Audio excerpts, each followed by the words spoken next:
Well, we are very fortunate now to welcome to XEP the father of the first person shooter, the co founder of id Software, designer of games like Wolfenstein 3D, Hexen, Quake, and of course, Doom. John Romero, how are you, sir? Great. Doing great. I am thrilled to have you here. It is an absolute honor of mine to get a chance to chat with you. And we are fortunate, I suppose, given that Doom is all the rage right now. And it's it's one of the coolest things. I also wanted to give a shout out to Cliffy B, who pointed me in your direction after reading his book and sending me to Doom Guy and such. So Cool. it's one of those cool things for sure. Yeah. So That's great. well, look, John, it's an absolute pleasure to have you here, and I'm anxious to dive into your legacy, your career. But if you'll allow me, I might actually want to work backwards today because today we were recording several hours removed from the Xbox Developer Direct, in which Doom: The Dark Ages was shown. And I think a lot Yeah. of my audience had their eyes on that. Did you get a chance to see the latest trailers out of it? Not the latest ones. I saw the first trailers, but I haven't seen any of the latest trailers. Well, let me tell you, you're in for a treat, I would think. But I'm curious how you feel. It's got to be surreal seeing your legacy, the Doom legacy, being carried on in such a different manner than it once was. Um, I think it's great. I have no problem with it. It's like taking it's kind of like the Wolfenstein series had to go in a different direction. It's like Hmm. been around for decades. Let's do something new with the story. Hmm. I mean, who doesn't love Army of Darkness, where you go back into the past with modern weapons and just blow away Hmm. medieval idiots? Hmm. It was or it is neat for me, I suppose, as a longtime Doom fan, from the original works in Dooms 1 and 2 to seeing the more horror take in Doom 3, and now with this, for lack of a better descriptor, I'm going to say sequel trilogy, which doesn't actually work timeline wise, but Doom 2016 kind of reignited that run and gun frenetic gameplay of the Doom series. Did you end up playing Doom 2016? Yeah. Oh yeah, it was great. Loved it. It was just they worked very hard to get that like to reinvent Doom for a Mhm. modern audience. Uh it was just an amazing 7-year journey getting to that point, but it was worth it. The when you play a game like that, you probably see the DNA of your own work from decades back, no? No, totally. Yeah. I mean, they used some of the ideas from the original Doom in there that we never implemented. And just the like how do back then fast was the way Doom is. Like if you play it today, the original Doom, that's what Mhm, fast was back then, because people were just blown away when the game came out, because what they were playing was basically like chess, static mhm, screen games that didn't even move around, and now they get mhm. full 3D. It was like a whole world change for them. And so like the movement in the original Doom was just crazy, and that's what they needed to do. That they needed to get that same feeling when 2016 came out. And they did. Like the speed of the engine, the speed of the gameplay, glory kill, just it was just great.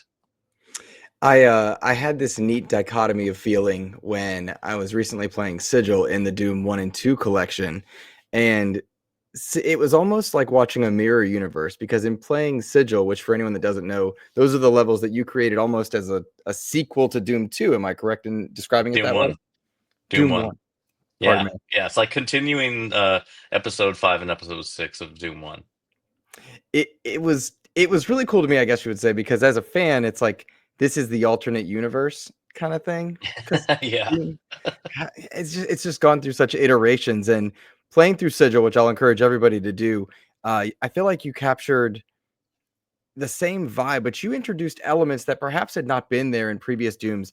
Uh, like puzzles were in there, shooting the door to open, to activate certain things, finding the different areas to pop the icons in order to progress.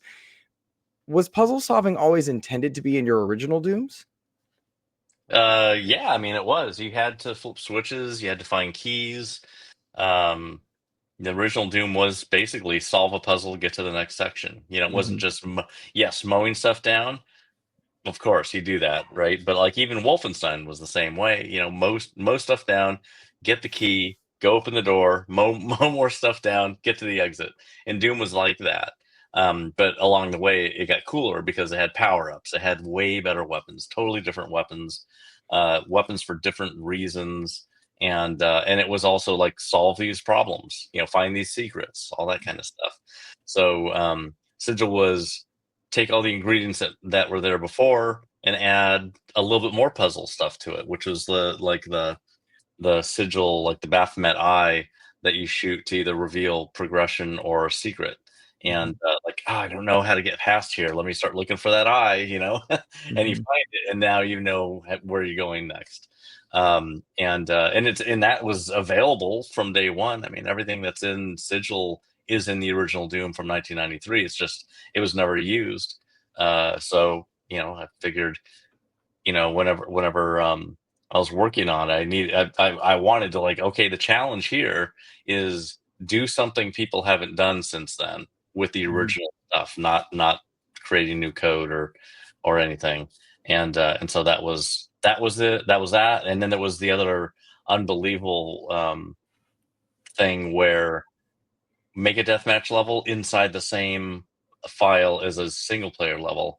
And if you play it in multiplayer mode, well, you're going to play it in this other level. It's the same file. It's just in a different location within the map.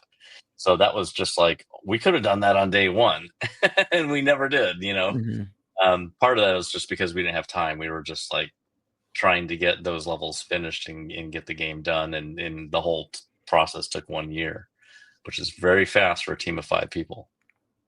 That has been something that I have noted in researching for our interview, and then just following your career and legacy for so long, is that when you look at the timelines that you operated with at id, for Wolfenstein, for Doom, Commander Keen, all of it, it was, those timelines don't exist now. To make a AAA or big hit game, the majority of the time you're looking at years and budgets of millions. You guys were doing it in a matter of months, sometimes a year, a little bit more than that, with 5 people, 10 people. Yeah, I mean, when we started, like the very first Commander Keen was 3 people, and we did 3 games in 2.5 months. And 1991, we made 13 games with 4 people. So we made a lot of games really fast. And by that time, we'd already been making games for 10 years at least, So we were already super experienced. Big games today, when you talk about a Call of Duty or something, we're talking $500 million to make that. That's thousands of people are working on those games. They're huge. Like Assassin's Creed, yeah. 30 companies. 30 companies are working together to make that game. Thousands of people, 100 million. If you're talking about a AAA game, 100 million minimum. So let me ask you this, a weighted question, and I acknowledge that. Is that a good thing or a bad thing? Well, I mean, it's to make a game like that is what it takes. The fidelity, the graphics, it takes a ton of people to do that because every single one of those graphics takes months. Just someone's head will take months for one person. And you need how many heads in the game? And how long are you going to make this game? How many people do you need? You need tons and tons of people, and you need lots of time. 5 years, and if you're trying to get anything done faster than that, you can't have that big of a game because it's just right now there's just a point where you just can't manage more than X number of people. Like I think Assassin's Creed, one of them had 1,500 people on it. Just massive. So the scope is a thing. If people want games that are that big, that's what it takes. And those games would not be made if people weren't buying them, right?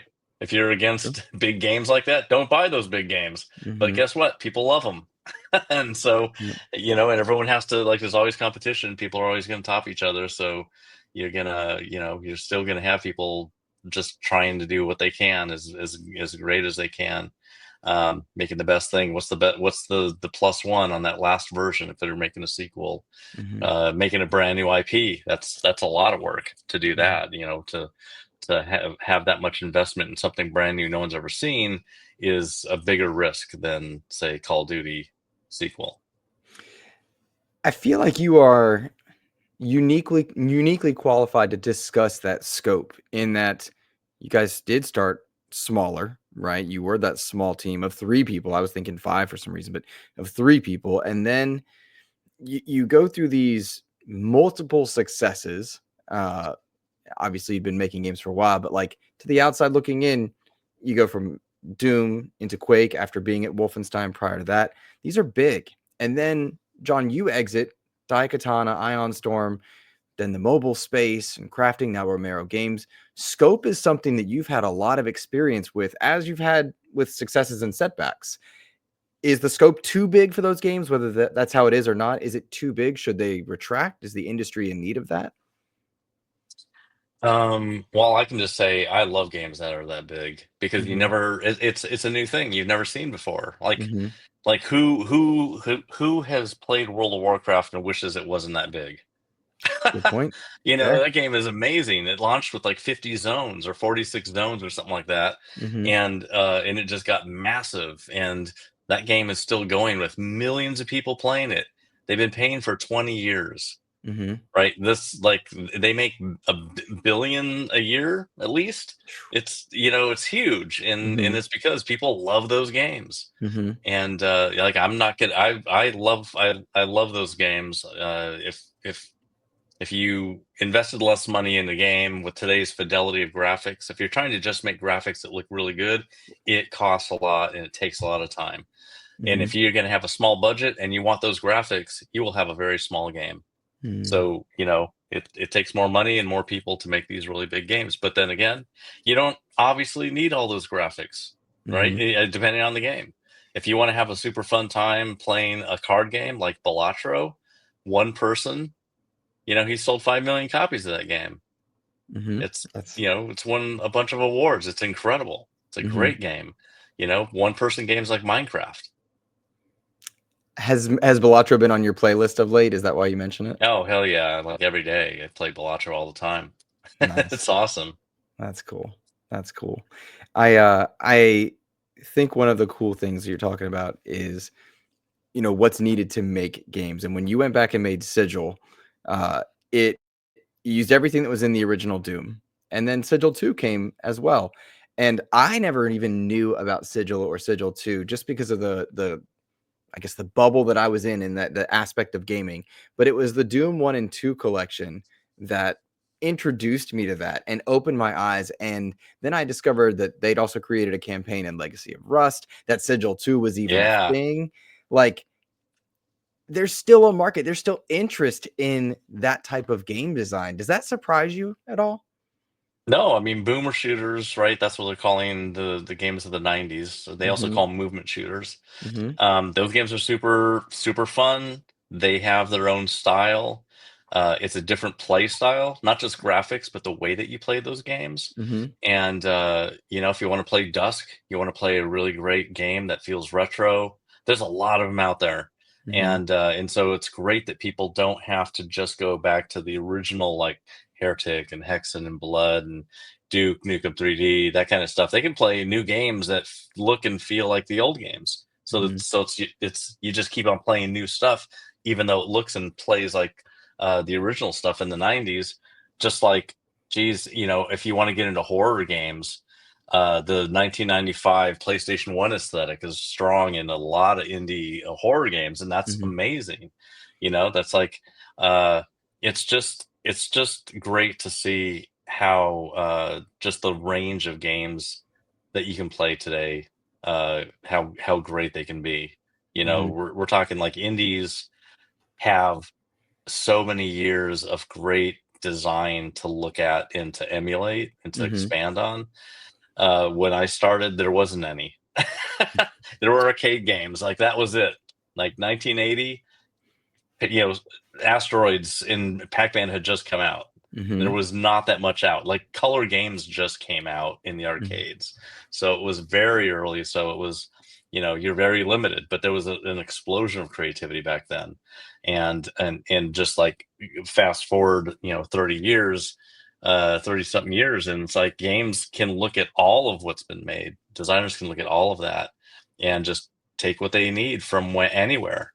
Mm-hmm. If you need to create an inventory system for your game, whatever it is, it's a horror game, and you need an inventory system.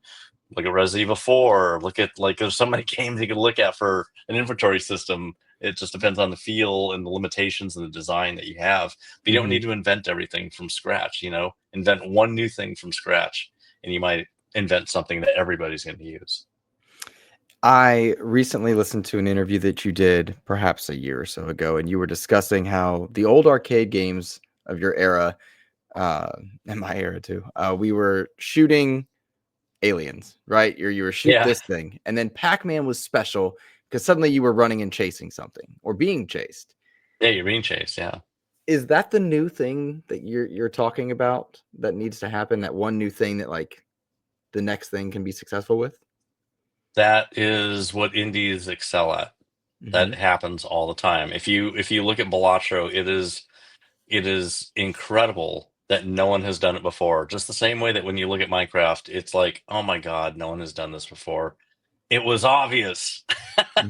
Nobody did it, And Balatro's the same thing. It's poker, but it's poker game designed to the nth degree. It's like it's a game everyone understands, but this blows away. Like when you play that game, it's like normal poker is dumb.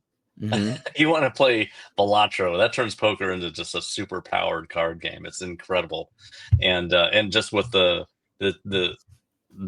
influence of Balatro's design, you could take the idea of what Balatro is doing and apply it to any game that has been made that's out there. How do you take Monopoly and Balatro it? Like you could do that for everything. But it was so great that he did make that game, and he spent years perfecting that game too. He didn't just rush it out. He had a lot of testers giving him feedback, and the more you play it, the more you realize how great of a designer Luke Lohr is to have the just the amount of design that's in that game, and to have as much progression as there is in there for players. Like you get better and then you learn a new thing, and that new thing is a whole nother layer of progression. And it's just like there's so many strategies. It's unbelievable that poker can be so deep. It's funny that you're talking about Balatro and poker, but I think anybody that let's say they just arrived at the interview 10 seconds ago, 15 seconds ago, they might think you're talking about original Doom levels with secret doors or having to shoot different sigils to open up traversal or to find the key cards. And I wonder if you don't, well, you already answered this to a point, but when you see people taking some of the ideas that you all began way back when, is there a sense of pride or a sense of, hey, wait, that's mine? Do you ever like where does John Romero sit in that feeling? We as programmers like John Carmack and I and Tom Hall, we're all about sharing information, sharing everything. Like our core belief is everyone can pick up a paintbrush and have color and paint stuff. You can learn how to do that. But what you're going to paint will not be like anyone else. Even if you say paint an apple, here are the exact same tools, everyone's going to paint a different looking apple. And it's exactly the same way with making games. You can tell people what you're going to make, and if they try to copy it, it won't be the same game. I can tell people, hey, demons from hell are going through levels and trying to kill the player, and you got a bunch of weapons, and like 2 different games will be made from those ideas. So the people's artistic expression is personal to them and to a team working together. Like you add another person, that game's going to change. And so that core belief or understanding is what we're all about. So we were all about telling people how we were doing what we were doing. If we used to have people come to the office, programmers, and we would tell them how we're making the engine, because we could even tell them how we're doing it and they wouldn't replicate it the same way. Right? Because programming is just as creative as anything else. So solving those problems is done in whichever way you decide that you're going to solve it. So you can tell someone the same thing, they will not do the same. So it's like, what is the harm in telling somebody, an idea or whatever? So yeah, we're all about letting people have fun, talking to people about what we're doing. We didn't have a big, there wasn't a bunch of secrecy around what we were doing back then.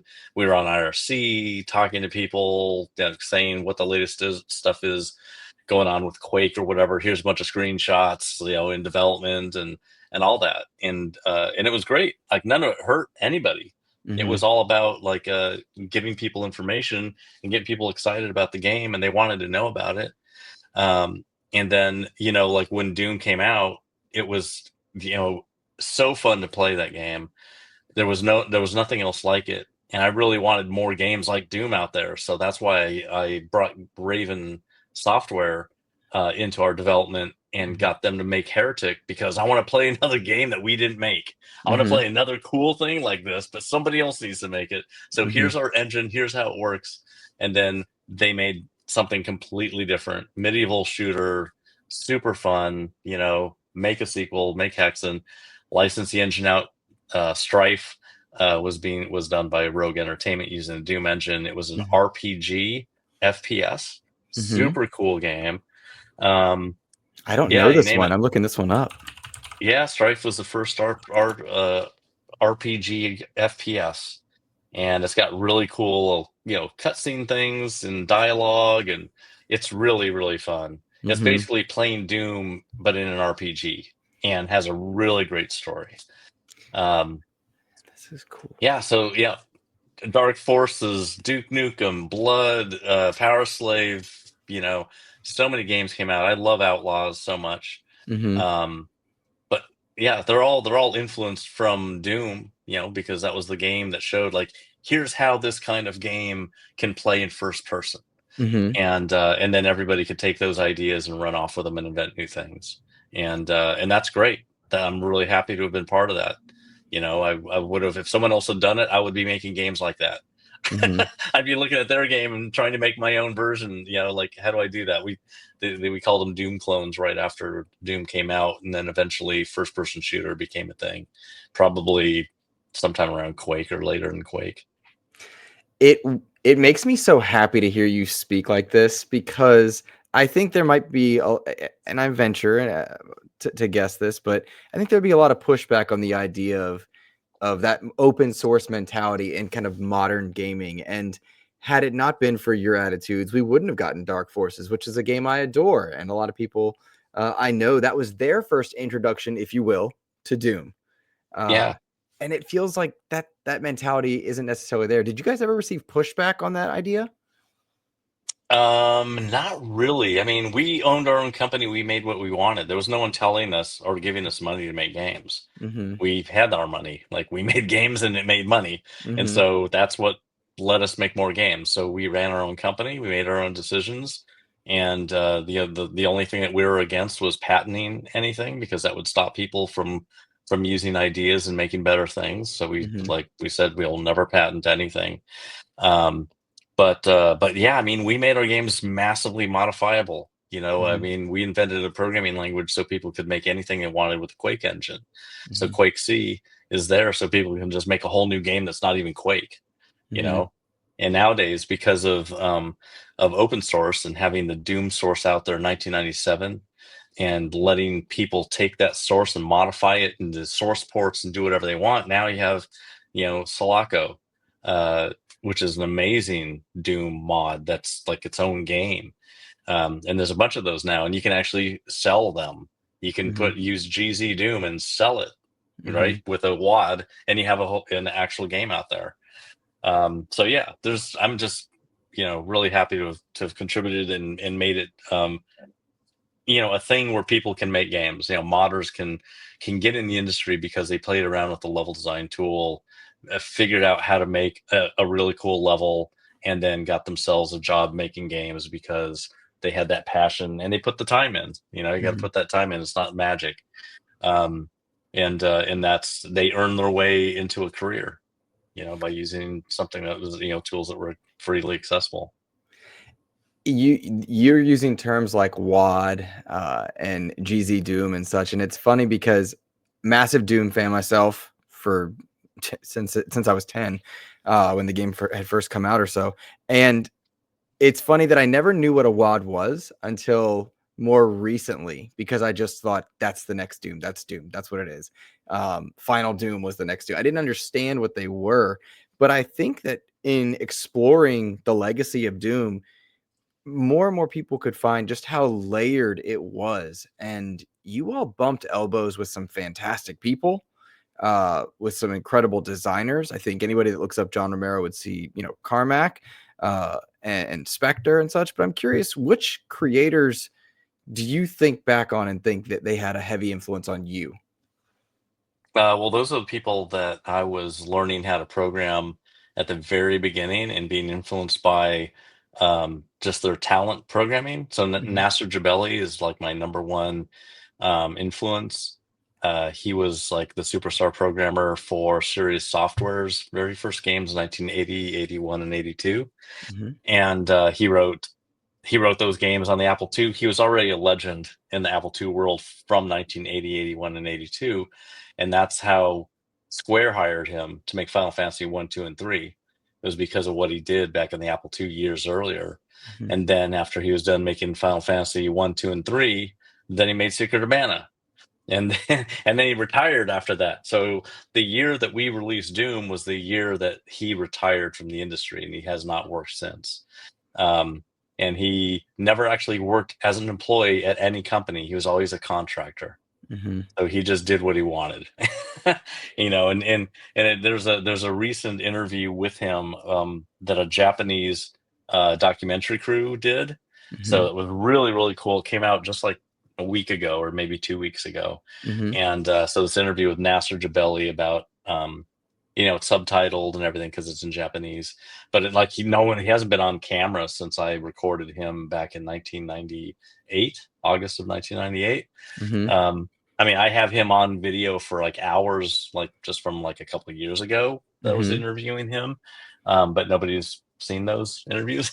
mhm, But I have a lot of interviews with a lot of people that just are not out yet. I just haven't done anything with them. But I've got interviews with me sitting next to Sid Meier in his office asking about his assembly language programming for his, F-15 Strike Eagle or any of the games he did on the Commodore and the tricks that he used and stuff. mhm, So I go to people's offices and interview them on camera and ask them questions that only a coder would ask.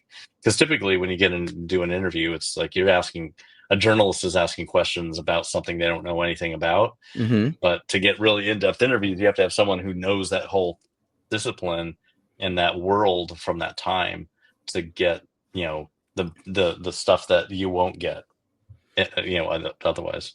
Well, John, why not release those? What's the reason? I will someday. I will. Uh-huh. I'm so busy. I'm making a big first-person shooter right now. It's like takes Mhm, up all my time. It's like mhm. very, very busy. I've been Gotcha. busy for years. All right, we're gonna loop back to that because I do want to talk about that. However, uh, Nasser Jabeli, which I pronounced poorly, one of the things that, if I remember correctly, he had to keep a lot of his code in his memory for a Hmm. bit. Am I correct in thinking that was like a 2 week Yeah. span, then he'd like forget it? Yep, 2 weeks. He had 2 weeks worth of everything because I don't even think that he really wrote much down. I mean, I don't see how you don't write down like the locations of certain variables that you're using in your Mhm, code. I mean, had to have done something like that. But the organization, the way that he had to write his code is unlike anything that anyone has ever done. Even in the 80s, most people never did what he did because mhm, they had tools that would make programming easier. He programmed it almost the hardest way that you had to program anything.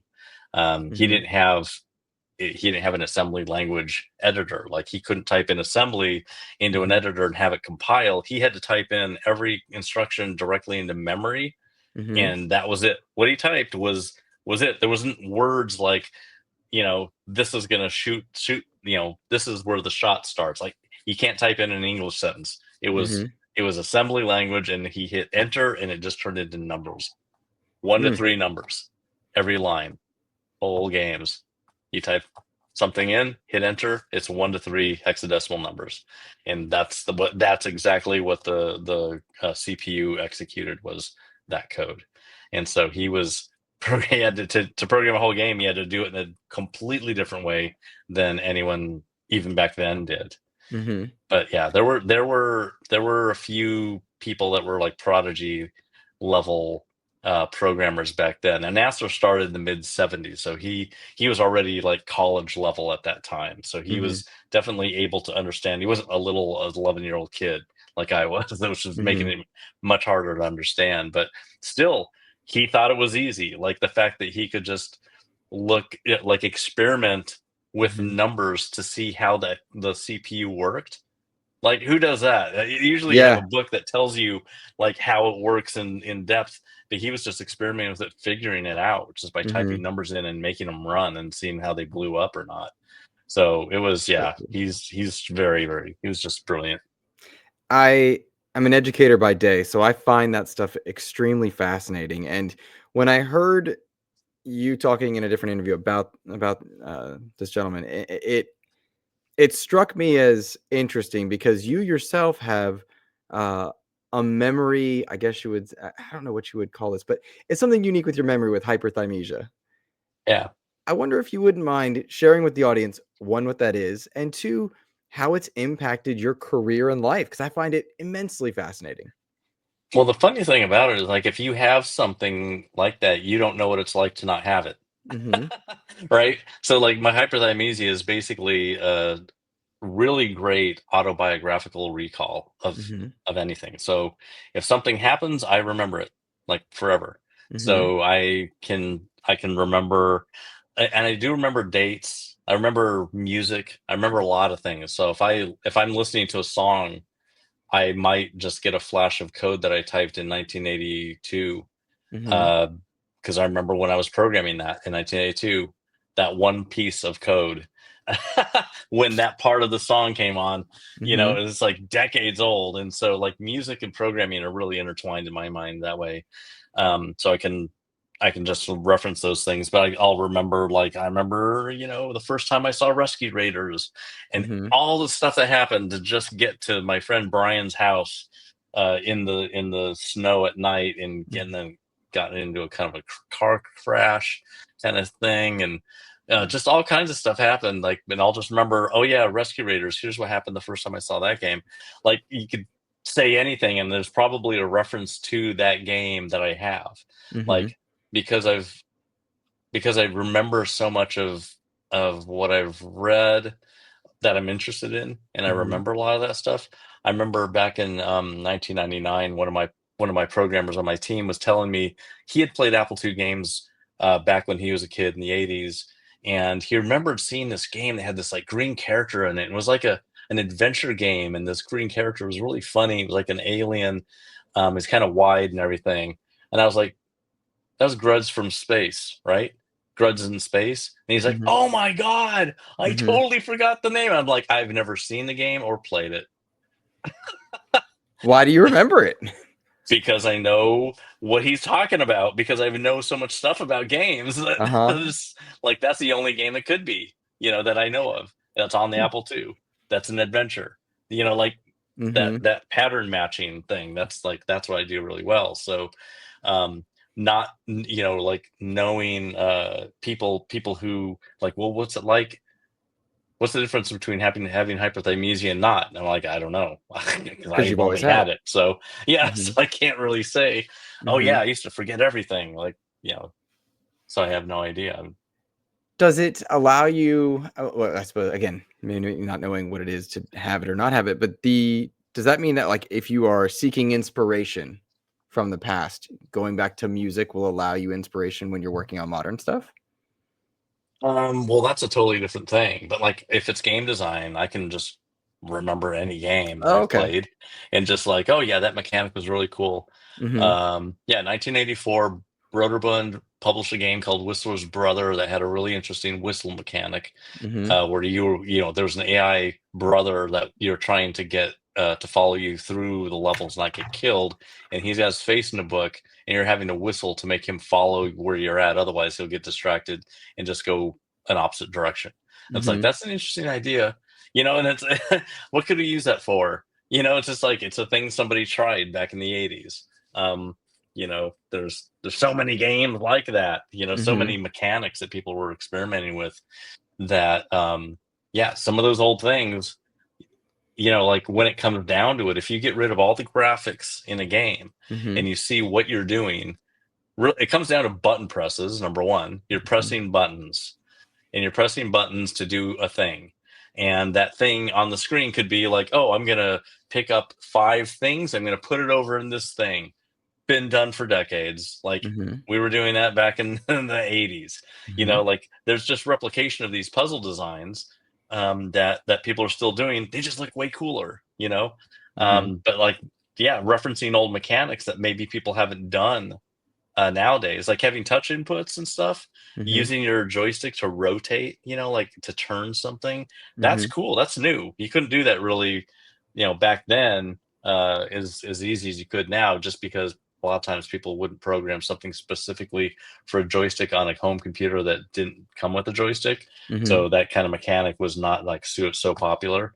Mhm. But when you have something that a device that always comes with a controller, then you can like take advantage of that and kind of add something new to the design vocabulary that everybody can pay attention to and include in their games, and just raise that design bar a little bit more. Like everyone's been doing that for years. Mhm. But yeah, it's helpful for that. Music is just part of like, if I'm making designing something and Mhm. I want it to be a certain way, then I'll probably play music that makes me feel the way that I want the player to feel. So Mhm. I can try and make the thing feel like that, Mhm. whatever it is, or design it or write it down, that kind of thing.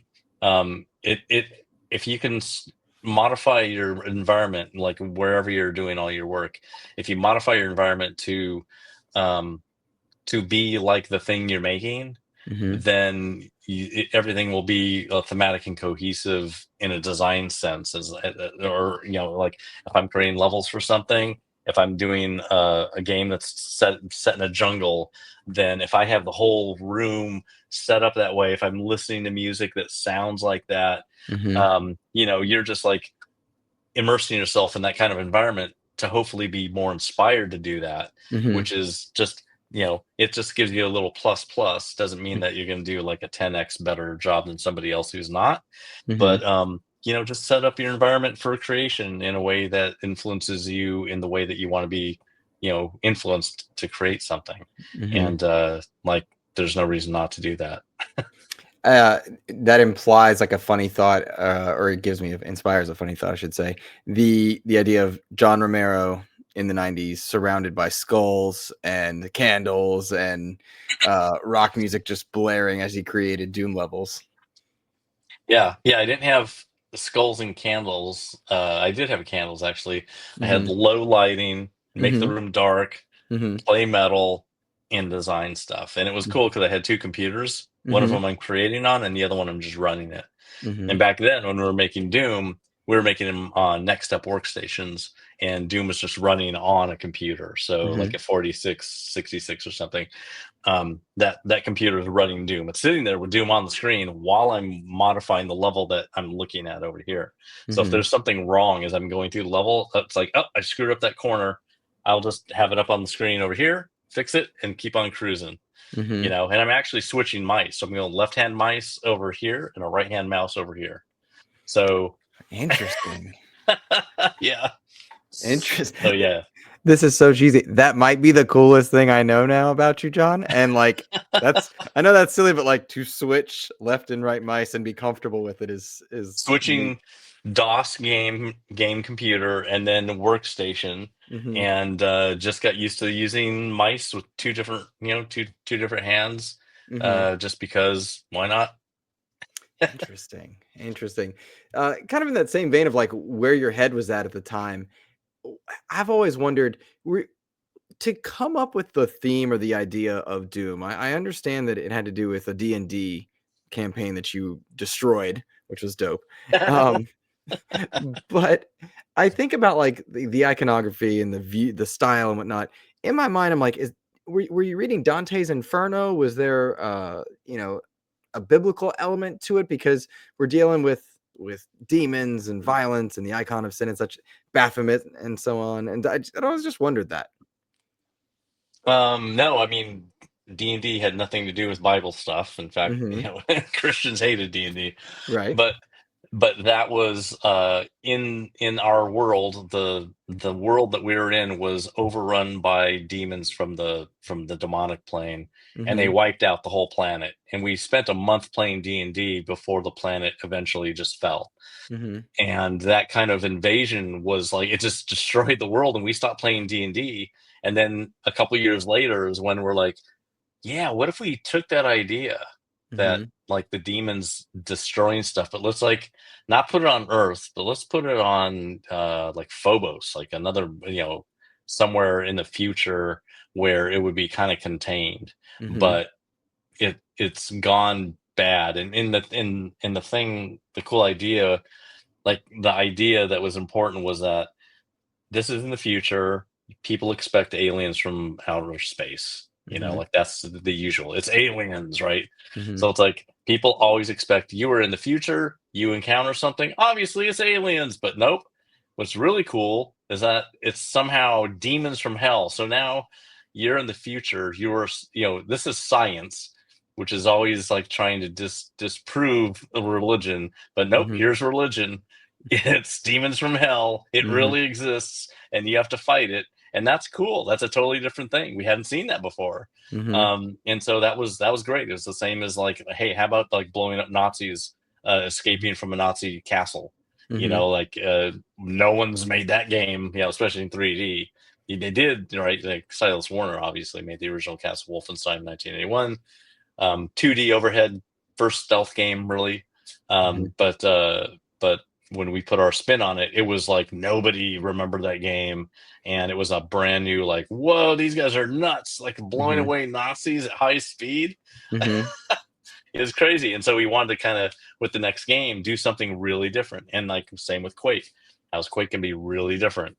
Mhm. It's gonna be HP Lovecraft inspired. Uh, so yeah, every one of those ideas needed to be like a whole new property that had a really interesting core idea around it. Mhm. You you also coupled like sound ambiance to coincide with these ideas, and I feel like Trent Reznor's name is in there, but you weren't happy with the initial sound thoughts. Am I correct in my timeline there, or no? Well, Trent, we basically wanted him to work on Quake, to do the Got it. Quake music. Okay. Yeah, yeah. We before Trent, we had used Bobby Prince on all of the games that we had made, all the Mhm. way back to Commander Keen, 4, 5, Mhm. and 6.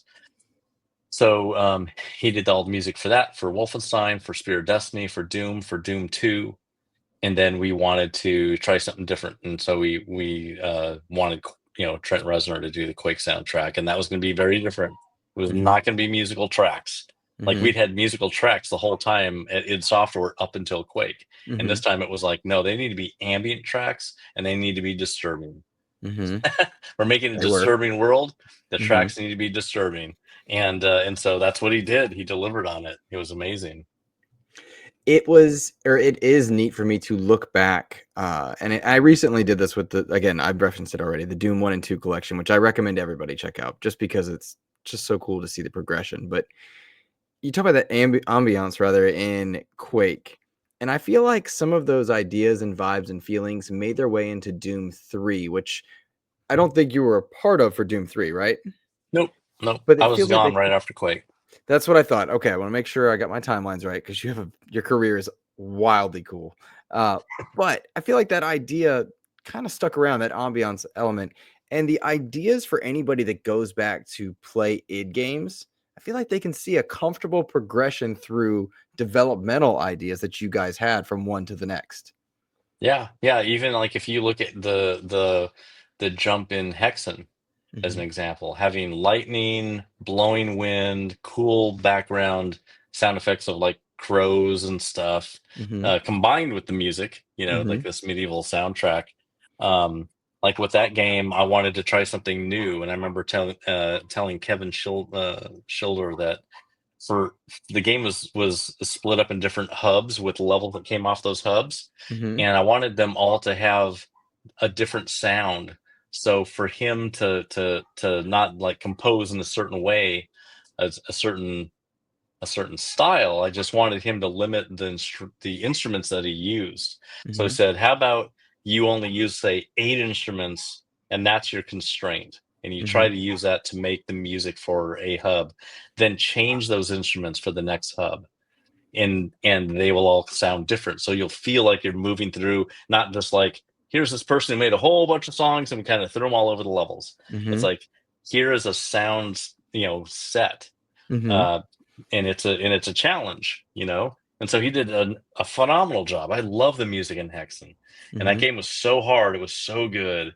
Mhm. So much fun to play. It's huge. It's just some of the levels just take so long to get through because there's so much in there, and you're going at crazy high speed like Doom, and Mhm. still it takes a long time because it's just so much. Mhm. Um, Really, really fun game.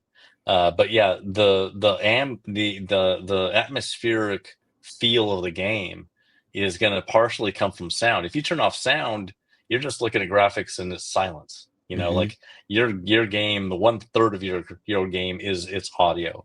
The other Mhm. third is the graphics, and the other is the gameplay. And so you need really great sound delivery, and it needs to be, if you want to fully realize the world that you're building, like, why don't you act like this is a world that's real, and what are you going to put into it that makes it feel that way to people? You're telling them what this world is. The world is a character, right? Mhm. So like, make that character just sing, and so that was what was like kind of the focus with Quake, was just like, make it really atmospheric. Lots of like fire off the stuff, that computers humming, little Mhm. beeps and stuff. Like, it was all about like trying to do that, because that didn't happen a lot back in the 90s. That was like mid 90s when we released Quake. Mhm. Gamers now, John, can go back and experience your work in a bevy of ways, from their original to into compilations, like I've mentioned, but also the Quake remasters are a thing. They can play them on Steam decks, on phones. I kid you not, this is the coolest bit of circumstance ever. Talked to my brother this morning, and he sent me a picture of a Game Boy Advance SP. He's like, "Hey, I found this. I've been playing Doom all morning." He had no clue we were talking.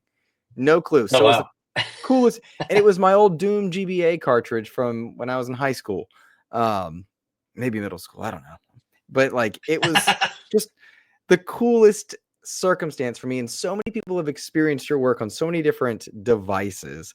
When was the last time you played Doom, and on what device did you play it on? I think it was probably the PDF on a PC. Yeah, Doom that just PDF. saw that. That's recent, right? Yeah. Oh Yep. man, Yeah. that's Totally crazy. do And for you me, the please. coolest versions of Doom are actually the ones that try to make Doom run on hardware that is before Doom was made. Mm-hmm. 80s computers that are at 1 megahertz. Mm-hmm. That's very difficult. And so to me, that's more impressive than anything else. Because, it is cool to know that, like, at a white hat conference, someone is showing how to hack a printer over a network, hack Mm-hmm. someone's printer, and they brick it and make it so it only runs Doom. That's cool. That's But the cool. printer, even printers have all of the horsepower to make Doom run fine on their little LCDs. Yeah. Oh man, that is it.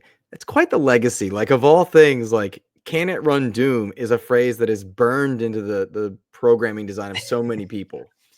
Yeah. Yeah, that game's engine was at like the sweetest spot for Mhm. design. It's like, it was the the part of that, like, it's a very portable engine. So if you want to put it on any device, there's a core loop that is written in C, Mhm. that if you modify it for the device's hardware, Mhm. then it will run faster. But now the devices are so fast, you don't even need to translate that from C. You can just leave it, Mhm. right? So it's like, that is the only part that really needed to be converted if you moved it to another platform. And so nowadays people don't really even need to do that, which is totally cool. But it was a very, very portable engine. But the engine data required to make something come up on the screen is very minimal for what you're seeing. And Mhm. the engine also had this um, light diminishing aspect, where the hall will get darker as you look at it. Mm-hmm. I may define the hallway to be a certain brightness level, and when I see it in the engine, it gets darker as it goes away from the player. That's Mm-hmm. awesome. And so it's automatically scary. Just as you make levels, auto scare.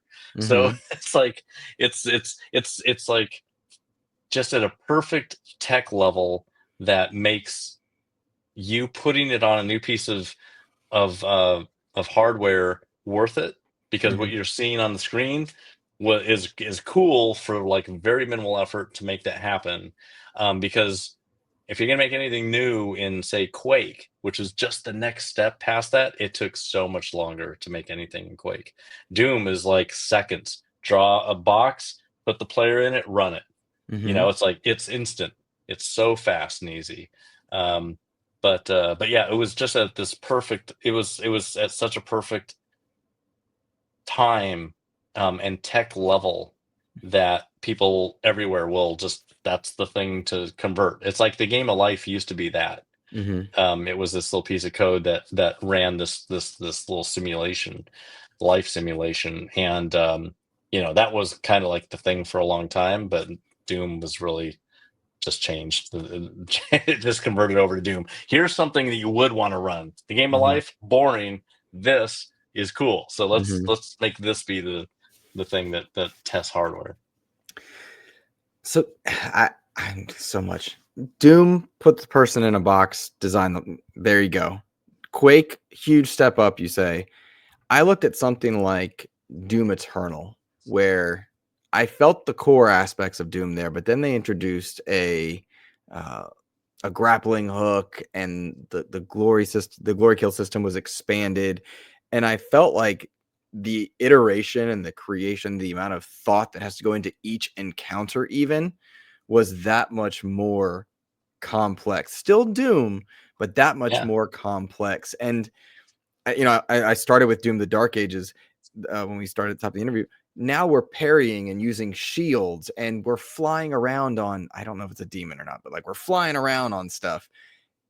Never in my wildest dreams would I have thought that. Did you have anything similar in your mindscape when you first created it? not for Doom. Nope, not for Doom. Doom. Like when I mean, I think it's great that they're taking liberties with the IP. Mm-hmm. So they can try and invent new things because it could take them places that they never thought before. Mm-hmm. Would work with the character. But like really, when it comes down to it, Doom was always Space Marine who's basically a super badass and kills everything, Mm-hmm. going up against demons, typically, in more futuristic setting, Mm-hmm. and it's like badass is going up against stuff Mm-hmm. whenever and wherever, Mm-hmm. right? Like Mm-hmm. just keep on pushing that character forward and see where you can take them. Mm-hmm. And I mean, the thing is, people have kind of seen like, well, throw him in Super Smash Brothers. So Mm-hmm. take Doom Guy or Doom Slayer now, take him Mm-hmm. and throw him in another game, and Mm-hmm. it's like no problem. You can do that and see, and people still love it. So why not go back into the medieval times? Mm-hmm. I will guiltily admit one of my favorite skins in Fortnite. Love Doom Guy in Fortnite. Um, Yeah. it's just cool. I don't know. No apologies. That's awesome. Uh, do you get to stay in the know? Like, do people whisper things into your ear, or are you fully detached at this point from the franchise? Oh, I'm totally detached from it. Mm-hmm. I'm not, have not known anything about it while it was in development, the whole time. And that's Mm-hmm. that's that's totally fine. I mean, I don't need to be part of it. Mm-hmm. Like Wolfenstein, Mm-hmm. Quake. I'm just kind of hoping for a Quake reboot. That would be Mm-hmm. really cool to see that. But yeah, Wolfenstein Machine Games has done an incredible job keeping that going. Mm-hmm. I'm actually playing Indiana Jones right now. Oh, It was cool. a really great Nice. game. Yeah, You enjoying really it? cool. Yeah, it's great. That's cool. Very, very different. Not first person shooter, but Mm-hmm. it's like you got to play everything. Mm-hmm. And because there are like design nuggets in every Mm-hmm. game, so it's like, Would I be assuming to say that you're a PC player? oh yeah, Yeah. totally. Yeah. I figured so. I figured And it's so. funny because I'm unfortunately, unfortunately, I have to hold a controller to play that game, right? Mm. It's Mhm. like, no, you need to play a controller. It's like, okay, I never do this, but I guess I will. Mhm. That's cool. That's cool. I suppose I just wonder, I often think about, like, do you get to, I guess, hear about some of the legacy stuff you create? What about in like Doom 1 and 2 collection where they're putting Sigil, a more recent project in there? Do you get wind of that stuff earlier or no? Oh yeah, we sign contracts to make that happen. Gotcha. Okay. Gotcha. Yeah, Just they don't curious. include stuff for no, they like to keep everything legal and Mhm. legit. So that's definitely a thing that is important. We sign contracts. They're like, we're interested in this. If you do another thing, let's talk. Mhm. Yeah, because people really liked it, and I mean, January of last year, I got the Mhm. cover of PC Gamer magazine Mhm. with Sigil 2, which is like, when was the last time a single person got the cover of PC Gamer magazine for something that Mhm. old? Like, Mhm. it was incredible to get that. And even Robert Jones, the editor in chief of the magazine, picked it as his personal game of the year. If Mhm. you read the article about it, to him it was just like, wow, like playing Doom was really fun, and it's hard to get that first time experience feel again decades Mhm. later. But playing Sigil brought that back, especially because the music was so incredible It was great. in Sigil 2. The Mhm. yeah, the Jimmy did an incredible job on the midis, and then Thor in his MP3s are just, that's hardcore Doom. Mhm. Oh yeah, and I'll encourage everybody, go find that game. It's so much fun. So much it hard, hard. Um, Yeah. Very hard. I was very mad at you at one point, John Romero. I'll tell you that. Just lower the difficulty. I did. I didn't want to No admit one it likes to to do you. that. I did. No, no, no, no. Let's see. I took all these hand notes because I've had this in my mind for so long. I was curious. Let's see here. This is an interesting one. You guys, when it kind of first began, you were this rebellious small group, right? And Yeah. now Quake and Doom and Wolfenstein, they're umbrellaed by Microsoft, big company, very big company, big umbrella. And I was curious what your thoughts were on that, on Xbox or Microsoft being the stewards of some of those franchises. Any major thoughts there? The Microsoft is an incredible company. Mm-hmm. Like what they've done in the industry is amazing. I totally trust them with the IPs. They've done a great job with Halo. They've done a great job with a lot of properties, Mm-hmm. and and they have worked with the creative teams that made those games. They haven't changed them. Like, that's Mm-hmm. really important, that like we bought you because of how you deal with this IP and how you make games. We're not Mm-hmm. here to change how you do that. We're here Mm-hmm. to make sure you can keep doing it. Mm-hmm. And so they've really just very happy that it's gotten into Microsoft's hands. Mm-hmm. That's good to hear. I always wonder about that stuff because to some, Microsoft is this big, scary entity. To me, they're Halo, Gears, Doom Yeah. now, like, Yeah. um, I told my It's a wife that massive company. It's, yeah. thousands of employees, Mhm, massive company, you can't even comprehend. So mhm, the Xbox Game Studio part of it is huge, mhm, and they are just an amazing group. mhm. We've, I think, seen the industry going through a lot of changes. We talked about budgets and sizes and such and scope earlier in the interview, but Game Pass and subscription services, I think, are ebbing and flowing in terms of, like, how they're received by gamers and consumers, and I'm curious just how different that is from the shareware days, of course. You know, are you happy with that model for getting games to gamers? Would you tweak it, change it? What would you do with it?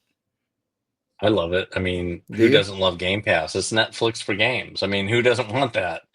And Right. it's great because it's try before you buy.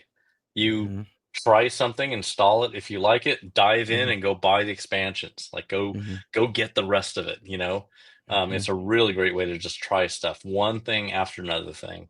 mhm, Because really, the barrier for people to play games is just access to those games. Even free to play games. It's mhm, like knowing that those games exist, and like Game Pass is like, here they are. every Mhm. month is all these new games, and it's really great to just have that visibility Mhm. and discovery is right there, and you can just try stuff, and it's Mhm. like, oh, I've heard about this thing, let me just install this and see what it's like, and it's just like, oh, this is amazing, and if you don't like it, just like uninstall, next game. Mhm. And it's like, it doesn't hurt the game companies that made those games, Mhm. because they would have uninstalled it even if it took them longer to get it, Mhm. right? They just get to see your game faster to choose another one if they don't choose your game. Mhm. So yeah, it's all good. There's nothing bad about it. That's why streaming services are still doing great. I mean, the explosion in video content on streaming sites, HBO Max and Mhm. Peacock, and like the massive explosion. If you just look at the list of series that are out now, Mhm. unbelievable. Like, we thought cable TV was nuts when it came out and there were 40 Mhm. channels back in the 70s. Now it's nuts. Mhm. And it's just, it gives people choice. It Mhm. gives people lots and lots of choice, and being able to binge watch entire series or seasons is amazing. Everything has changed, and it's changed in a way that everyone has responded. You know, they love it, and that's why we keep on seeing more of it.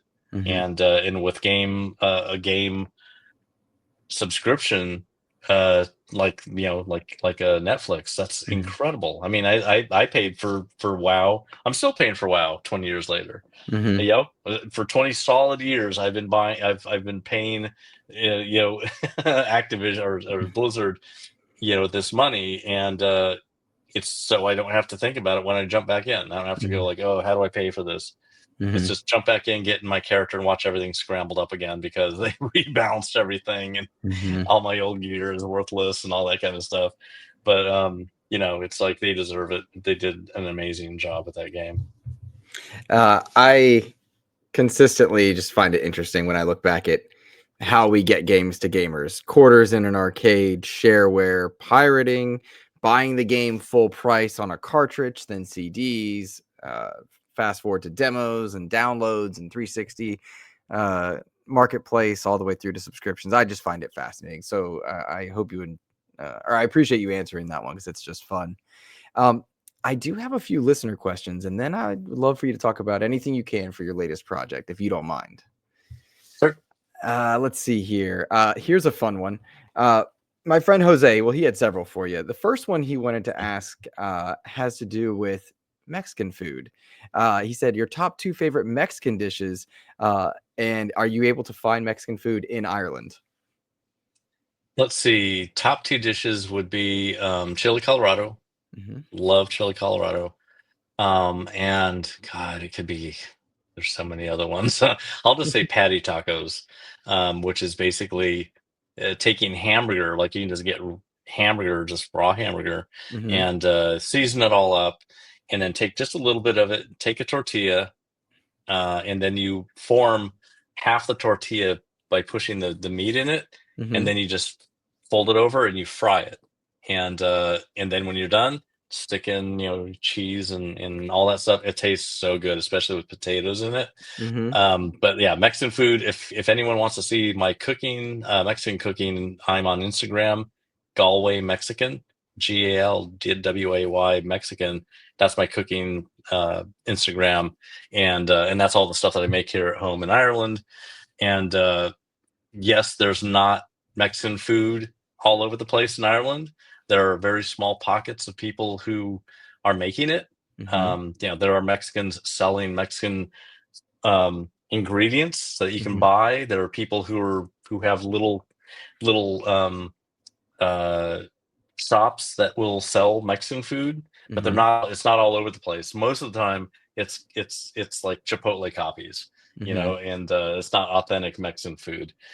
So yeah, there's not that much here, but in my house, yes, it's all authentic Mexican food all the time, and it tastes really great. And yeah, we just went to Tucson, Arizona, on a trip, and that is like food mecca for Mexican food, Hmm. and everyone was amazed that everything there did not wipe out my food, that it was actually my food is really comparable, because I did not expect that to happen, because Mexican food in Tucson is just about the best. Yeah, no, that's cool. That's cool. I know Jose had a vested interest in that one, so that's exciting there. Let's see. He had like a bunch of questions for you. I'm gonna pull just a few more of them. Uh, into a more serious question, if you don't mind. He asks, when you first developed Doom, it was a time in gaming where there weren't a lot of minorities in general. Do you feel like that was an aspect? There was an aspect of that in your life that played into your experiences, positive or negatively? And we might plug Doom Guy as a worthy entry into that point there. Minorities, like diversity, like people of color or whatever. That's how I'm interpreting his question, given that you have Native American and Mexican heritage in your background. That's how I'm Yeah, interpreting. I actually grew up in Tucson, Arizona, Mm-hmm. until I was 8, and then we moved to California. But at that time, I grew up fully in a Mexican world, Mm-hmm. in a part of town that was like everyone's Mexican, Mm-hmm. and to see someone who's white was rare, other Mm-hmm. than going home and seeing my mom, who is white. Um, but it was like I lived that. I listened to Spanglish, all the time around my grandma and my cousins and my aunts and uncles and all that stuff. So I had plenty of diversity back then. And then I Mm-hmm. moved to California, and then there was just a lot less diversity because of the neighborhood in the town that we moved into. Mm-hmm. But I would always go back and visit my family. I didn't feel like there was a big difference. I didn't feel like I was missing something there. Mm-hmm. I was, because was still in contact with everybody. Mm-hmm. So yeah, I had plenty of diversity back then, and that's like one of the reasons why my games now are like have diverse characters in them. Mm-hmm. Like if you saw our last game, Empire of Sin, it had 70 characters in it. There were First Nations, indigenous people. There's like everybody, every color, everybody, Mm-hmm. and they're all voiced by actors who identified with those characters. So yeah, And you guys made Empire of Sin. That was with Romero Games, correct? yeah. Do you want to talk about that a little bit? Because I think it's really cool that you ended up forming that studio with whom you formed it with. Yeah. Well, so my wife Brenda and I formed a company called Loot Drop in 2010. Mm-hmm. And when we decided to move to Ireland in 2015, what we did was we decided, you know what? Instead of moving Loot Drop to Ireland, which we could have done, why not just kill the studio and start an Irish studio immediately there, so it's an Irish company and not a US moved company, Mm-hmm. because we want to be fully Irish when we're over here. So that's what we did. But it's the same company. We had 2 people from the previous company come over with us, over from the US to Ireland, and they just re-sign with a new company, but it's basically the same thing. So Mm-hmm. we've been both running Romero Games together for 14 years. And Empire of Sin was my wife's game. That was her design. It was what she wanted to make for a long time. And so the way that we work is like whenever it's her game, I do whatever she needs me to do on the game. It's her design. It's her thing. I do not Mm-hmm. tell her what to do. That's what she wants. I get to help out. And likewise, when I'm doing my game, she's there to help out in whatever capacity that she can. And, we both give each other feedback and stuff, but nothing that is going to change our mind and our designs and stuff. Um, same with like say Tom Hall, who I started 3 companies with. He was a id Software co-founder, and we worked together in companies beyond id Software. And when we were working together, it was the same thing. It was like, this is your game. You call all the shots. I'm here to help. Mm-hmm. So someone's got to own it. You can't have us together owning it, because then it just becomes a vision problem. Right. Are you able to talk about stuff that you're working on now? Just really limited. So I'm making a first-person shooter. Mm-hmm. It's an Unreal 5, latest Unreal 5. Looks amazing. Like, what a great engine. Mm-hmm. And we have a major publisher behind us. We've had the major publisher behind us from day one. Mm-hmm. And we've been working on the game for years. And we still have more time to go. I can't say when. Mm-hmm. I can't say anything more about the game, but just people know I'm making a shooter. There you go. Okay. Well, there you go. I'm excited to, obviously, I think anybody that's listening now is excited to see what it is you have kind of in the boilerplate. So I'm excited for that one. John, I'd like to close out with it's another question that Jose sent, but I will reference it to something else. It was I've had some incredible names that I've been fortunate to interview in the pantheon of XEP, from Ed Freeze to Lauren Lanning, just visionary people, Seamus Blackley and such. But also, when I talked to Cliffy B, I had him on twice. He referenced you both times as somebody that helped steward and guide him in times. And I'm curious if you wouldn't mind talking about what advice you would give anybody that's entering into game design, entering into the world that the attention might be there, the success might be there, or it might not. What advice might you have for young game designers or young people entering this industry? Such a huge bunch of advice, and it's kind of tailored to each person. You know, if someone wants to get in the industry and they have an idea of what they want to do, that's different advice than someone who's interested in making games because they love them. They don't know what they want to do, but they just want to be part of it. That's a totally different amount of advice. But no matter who you are, you need to be better than everyone else.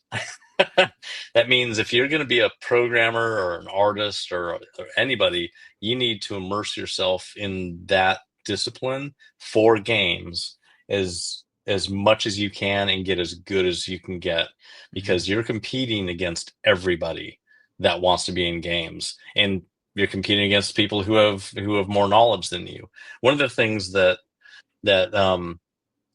that is important to realize is that when people are a certain level in games, whether you are entry level or you're junior, you're mid, you're senior, those bands typically are like people hire for those roles. So someone who's a junior or an entry level is not losing their job because of a senior. They're losing against other juniors, right?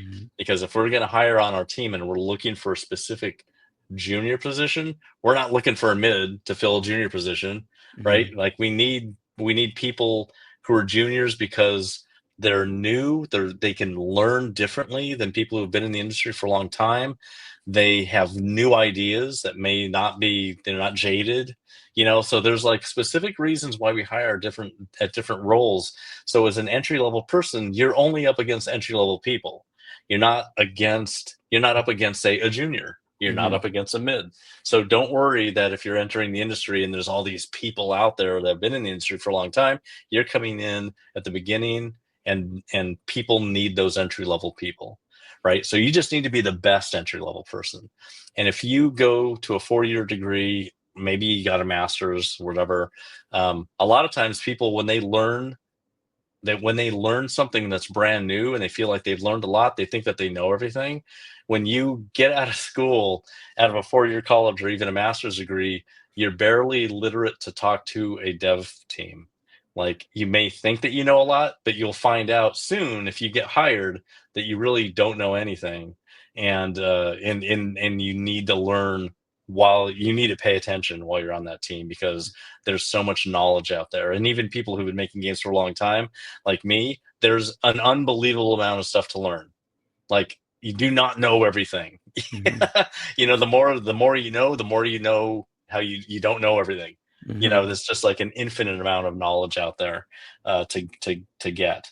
And so just always do not screw anyone over. They will remember it. If you're going to stay in the industry, they're going to stay in the industry. You don't want to be bad to anyone in this industry. They will remember it forever.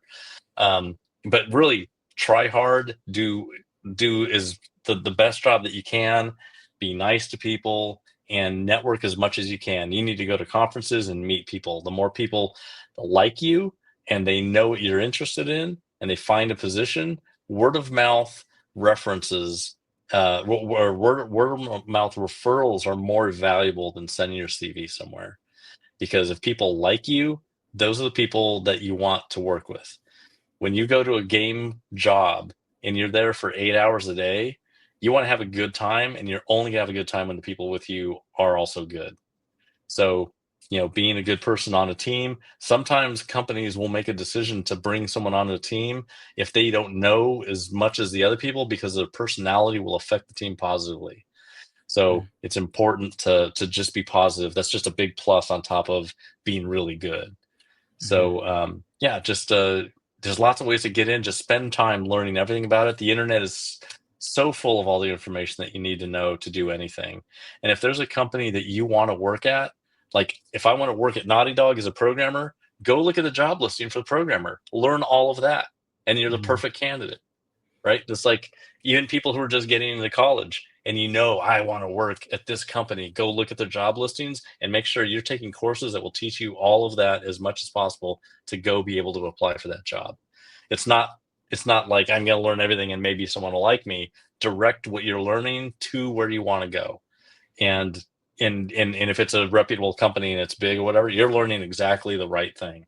You don't need to question whether you're going to learn something that's applicable to the industry. Look at those job listings. That tells you everything. So the cliff notes would be: don't burn bridges, be good to people, open mind, and learn intentionally. Learn, yeah, and be as good as you can, because you were up against thousands of people. Gotcha. Fantastic, John. Well, John, if you don't mind, stick around after I play this exit interview. If you would be, is there anything you'd like to plug before we go? I know your game is on lock right now, but please let people know where to find you on socials or what they should be pointing their eyes to. We're Romero Games Limited, I think, on Instagram, and the Romero on Instagram. Post lots of stuff on there. Lots of and I will also just post, like I'll put stuff up on eBay, really old games that I'm selling or whatever, and I'll just say, oh, another eBay dump, bam. And so I'll just like put stuff up there. Romero.com is our site. If you want to buy anything that's signed by me, that's the place to go. If you want Doom Guy, you want a copy of Heretic, like you name it, there's like 100 items on the site. And for someone that loves Doom, there's probably something on there that they'd like, collector's items, versions of Doom that I have so many copies of Doom, I can just sign them and send them, So there's lots of cool stuff. There's posters of classic id stuff. Yeah, it's just, we have a lot of stuff on our site. Fantastic, man. Well, John Romero, thank you for joining me today.